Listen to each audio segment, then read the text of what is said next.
Les chefs d'état-major interarmés de la Corée du Sud ont déclaré que les mesures prises par la RPDC ne feraient qu'aggraver son isolement. La RPDC a récemment annoncé qu'elle allait couper toutes les liaisons routières et ferroviaires avec la Corée du Sud.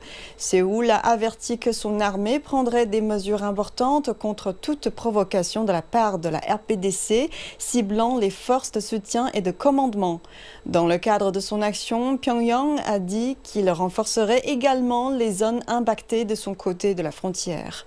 L'armée de la RPDC a déclaré par le biais du média d'État KCNA que cette décision était une réponse à des exercices militaires tenus en Corée du Sud. Le plan est de couper tous les accès routiers et ferroviaires et de le faire dans les prochains jours. Bien sûr, les routes sont opérables pour le moment, les chemins de fer, ils sont en fait coupés. Ce que la RPDC dit qu'elle va faire, c'est qu'elle semble aller détruire ces sections de routes et de rails et construire des fortifications militaires autour de cette zone. La zone ne peut donc pas servir de passage en cas de conflit avec la Corée du Sud.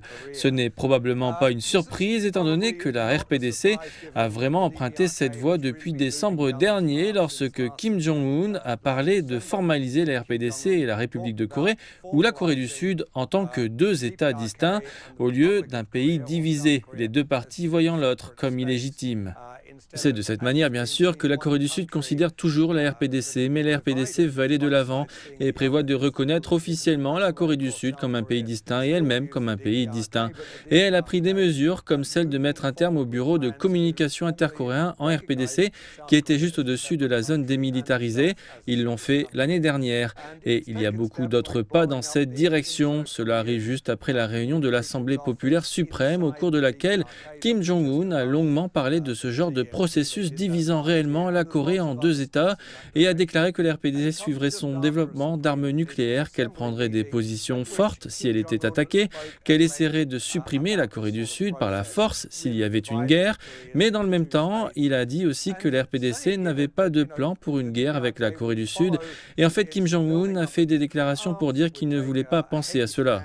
Donc cela semble être des mouvements très lourds, mais en fait c'est une sorte de reconnaissance de la réalité et les déclarations qui viennent avec elle ne sont pas si belliqueuses.